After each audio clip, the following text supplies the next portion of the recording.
right, I'm Kerry Fink with Helping Seniors of Brevard. Time for Helping Seniors Update. This is a fun one because we are at sea on the second annual Helping Seniors Foundation Cruise. We have sailed away from Ocean Cay, the beautiful Ocean Cay Marine Reserve that is the private island for MSC, and we are sailing our way across the Gulf of Mexico to the Yucatan Peninsula and none other than Costa Maya. And here is Chris Morse, who is the director of the Helping Seniors Travel Club. We're all having a great time, but Chris, you're already working ahead on the next sail. Yes, we've been trying to work on the third annual Helping Seniors of Brevard Foundation Cruise, and we're planning on doing that in October or early November of 2023 on the fairly new seaside, the MSC Seaside. So we've been on the Divina for the first annual, we're on the Meraviglia for the second annual, and we'll be on the Seaside for the third annual Helping Seniors of Brevard Cruise. We're going to invite Lori Hafer and her group to come back on board again in October, so it's going to be a wonderful cruise. We've got some great pricing, and just remember that MSC donates part of their profit back to us, Helping Seniors of Brevard Foundation, to help those seniors that are not as fortunate as we are. So it's a wonderful cruise. We have a lot of fun. This cruise has been very, very nice. We've been to the private island of Ocean Cay, and I think most of us have enjoyed that. We've been to Nassau. We're going to Costa Maya tomorrow, and we'll be in Cozumel the next day, and then on the way back home on the 15th, we'll be back in Port Canaveral. So thank you all for joining us, and hopefully we can get some of you to come up and say a few words about how you like the cruise. Yeah, thanks, Chris. One of the things is when Joe Steckler, our president and founder, talked about setting up a Helping Seniors Travel Club, we do a survey as a nonprofit, a local nonprofit in Brevard County. We ask seniors to kind of self-identify what they say are the most important things that they would like to see some assistance with. And so obviously you would think, and not surprisingly, things like transportation or housing come up on the list. But years ago, one of the things that surprised us when we were first doing this was socialization came up on the list. And what that meant was people wanted more activities or things that they could participate in or get to make friends or know new people who have similar interests. And so one of the fun things that when Joe said, let's talk about setting up the Helping Seniors Travel Club, we had the good fortune of running into Chris Morse, who had recently, at that point, I guess you just recently come in from the West Coast and making a home here and saying, I really want to do something for seniors and help this organization. So Chris actually sits on our volunteer board of directors for the nonprofit, but he said, I can help you guys set up a travel club so that it becomes a fundraiser for the Helping Seniors organization, not only through the groups, but even if somebody wants to do independent travel, right, I can set it up and do it in a way that some of the proceeds can come back and fund the work of helping seniors. So it's a fun way to do a fundraiser. But also when we get together at sea like this, then there's an opportunity for all of us to get to know each other, because you always make friends when you're traveling, but usually everybody flies back to their respective corners of the United States or wherever they're from, and everybody's like Facebook friends sharing pictures of grandkids. But here everybody can get together and go, let's have dinner next week. So it's a whole different thing.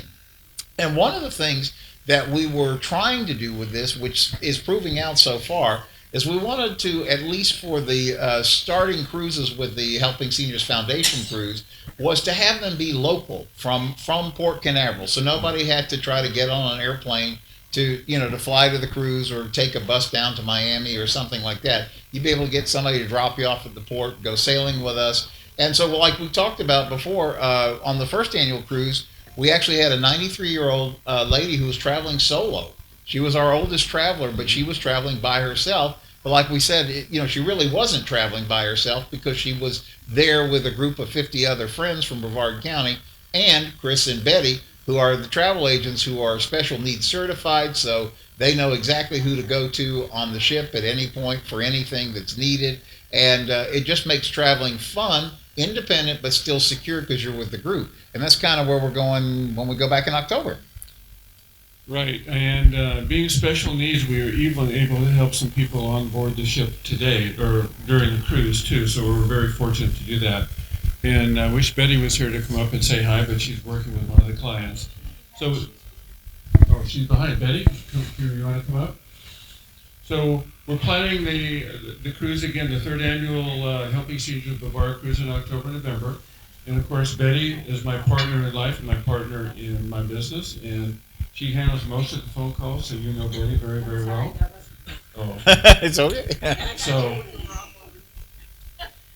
we're going to invite each and every one of you to come back in October, November, and please reach out to your friends, your neighbors that you live next to.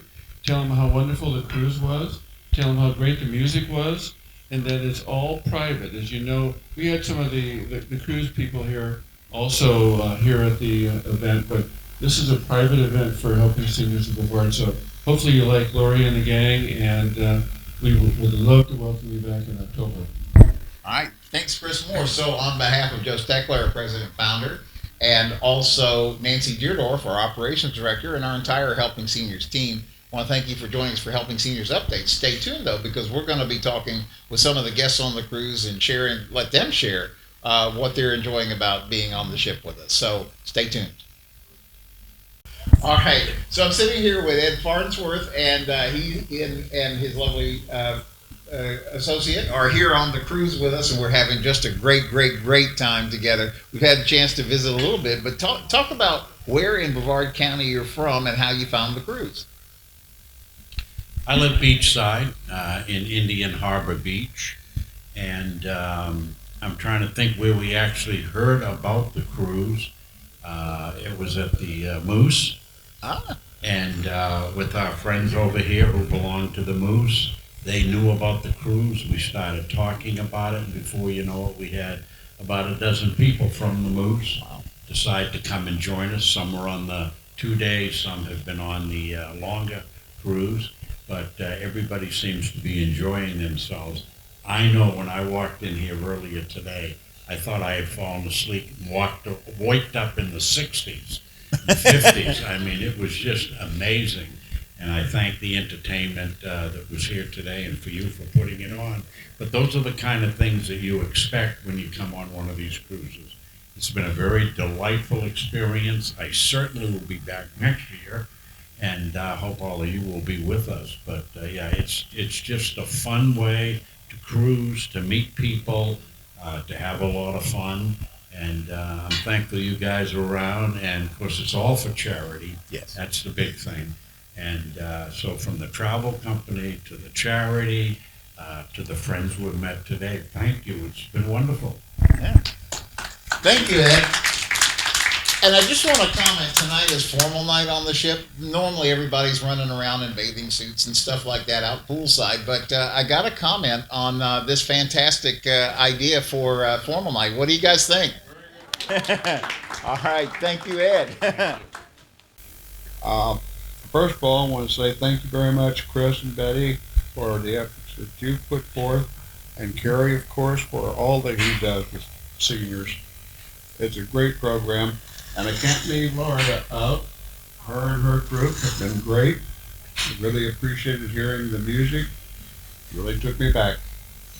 And the ship itself I found fantastic. I really like this. I'm looking forward to seeing the seaside and see what we have going there. That's pretty much all I had to say.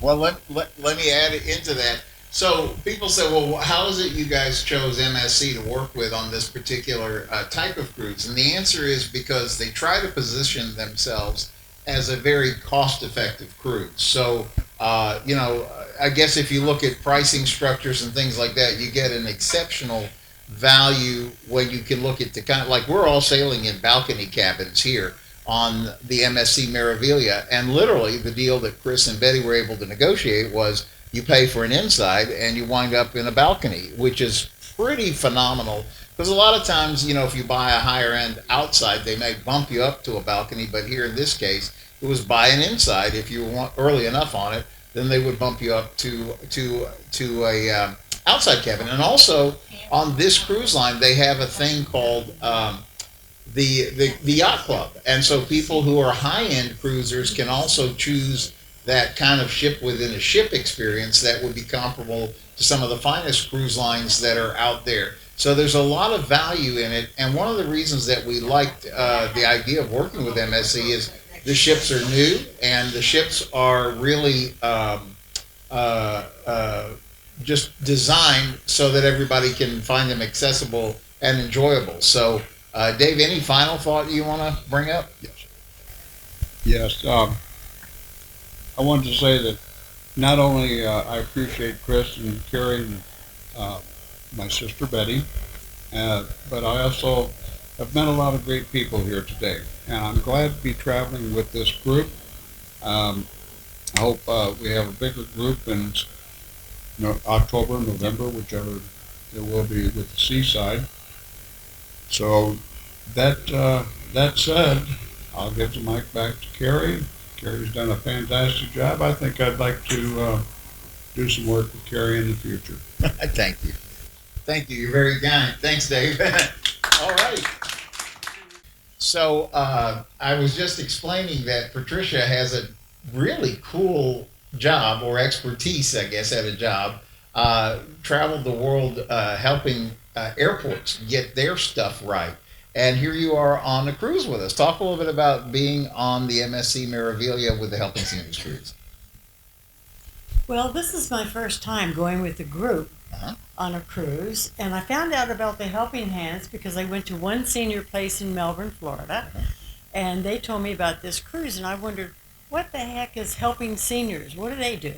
So I found out since, and I've enjoyed meeting a lot of you. I see a lot of you that I've met here. You've been very gracious and welcomed me, and it's been a good thing in that one thing that they do for you is before the cruise, they actually tell you what's going to go on. And you get some help on how to get onto the ship, all things like that, and they already plan a get-together, so you're not by yourself wandering around the ship, wondering, where is everybody? Because they tell you where they're going to be. And like today, we're meeting here in the Sky Lounge. We're having a few drinkies and getting to talk with each other and getting to know each other. So it's been wonderful to get to know you all. And the other thing that's been fun, I like to dance a little bit. And on this ship, they have scheduled dancing with the instructors in the morning, in the afternoon, in the night. So if you're a dancing person, you can go dance with the instructors. And you can enjoy meeting people. I've run into people that saw me and happened to recognize me and asked me to sit with them. So it's a welcoming group. So I would invite anyone who's interested in going on a cruise to help a charitable organization and to have some fun to join us on the next cruise. Wow.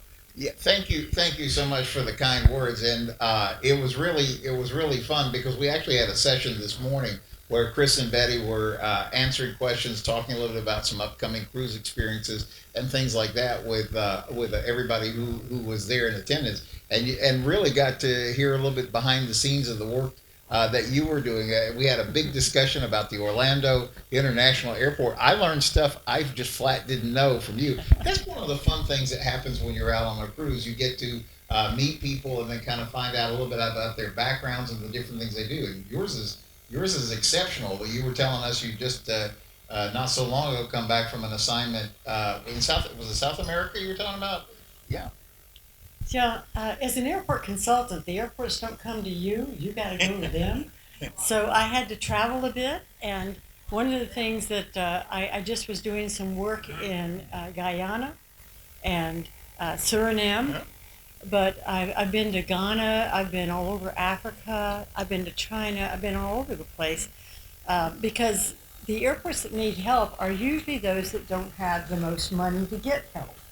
And you have the United States Trade Organization, which I work with, to get money to the airports that need help.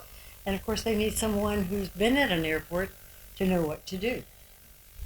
So it's again, that's the fun of coming with a Helping Seniors group. It's supporting the work of Helping Seniors. And I want to say this too. I've had people say, "Does that mean you must be a senior to travel with the group?" The answer is no. So this travel. Our youngest participant in the Helping Seniors travel group is none other than Paul and Bethany's lovely daughter, and she is how old? 6 years old. And she's sitting right over here catching all of it. So we like to also start them young in the Helping Seniors Travel Club. So, all right. Well, thank you so much for joining us on the cruise. So I have the privilege of talking with Julie Davis, who actually, you and your husband actually came with us on the very first Helping Seniors Foundation cruise. You and Clem were with us on the MSC Divina, and here we are. We're back now for the second annual Helping Seniors cruise. We're on the lovely MSC Meraviglia. Talk a little bit. I want to get into some of the neat work that you guys do, but first talk a little bit about your experience on the cruise, and hopefully you guys are having a great time. Well, we've been on the Divina 3 different times, actually.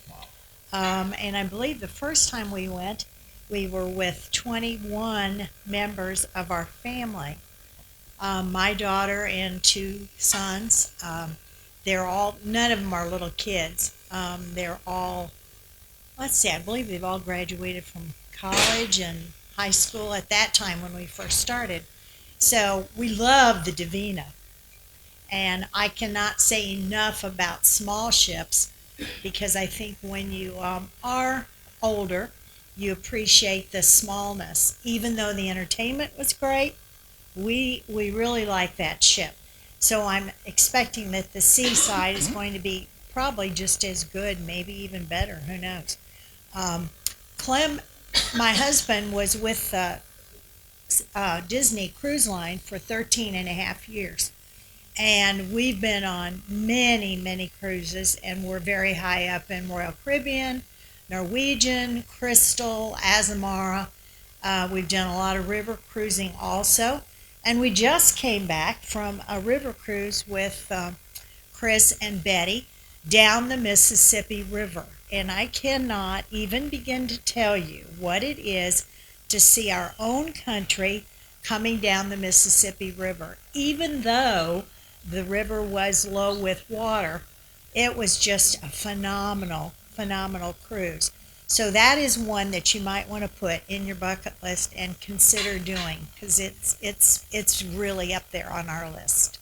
You know, thank you for mentioning that because in addition to those specific cruise dates where we get together on the Helping Seniors Foundation cruise, one of the reasons we like to do that is because it's just a great time of getting people together, but it's also a good fundraiser because MSC contributes back into the work of helping seniors.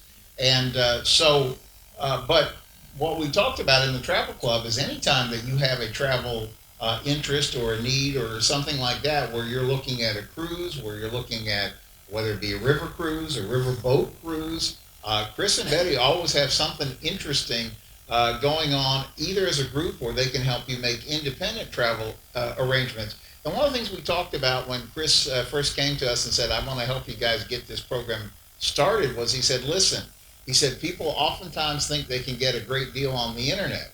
So then they'll go and they'll see a lead-in price that says you can go sailing for 7 nights for like, I just say $399. And you say, wow, that's a great deal. So you click through and then they say, but then you got to add your port taxes and fees like that. And all of a sudden now it's twice the price. And then they say, oh, but don't forget you're going to pay gratuities on board. And then that adds up. And then they say, oh, you want the Wi-Fi package. Well, that adds this. And oh, you want a drink package. And that adds that. And by the time you put it together, it's a huge number. But Chris and Betty are able to negotiate some great deals. And in fact, I've heard Chris say, just challenge us. Show us something you found on the internet. I'll be able to match it and probably get you some perks you hadn't even thought might be possible. So you guys have now booked several different things with Chris and Betty. Talk about working with them. Well, I'm glad you brought that up because you can sign up and you get what you pay for. I'm a big believer of that. And I there's nothing like being handy to be able to call them or email them and have them explain something to you. When we went on that last cruise, because I had knee surgery, we had to order a wheelchair and it was a mess. So there are a lot of little things you don't think about, but when you have somebody that you can contact immediately and get an answer, it's big. And when we met them through Seniors Helping Seniors because we went on that cruise. and then we decided to book with them on other cruises. And we'd been working with somebody else, but we weren't getting the service that Chris and Betty gave us. No, so thank you for saying that. And that is one of the things. If you book something on the internet, first of all, everybody knows that it's true. Everything you read on the internet is true, right? And but the other problem is if something goes wrong with your reservation or something you tried to do on the internet, then you end up calling some 800 number, and then you're in this voicemail monkey business. Press 4 for this, press 8 for that. Your estimated wait time is 47 hours and 28 minutes, and just the stuff that always happens. And it's a whole lot easier to just call Chris or Betty and say, "Help! What am I supposed to do about this?"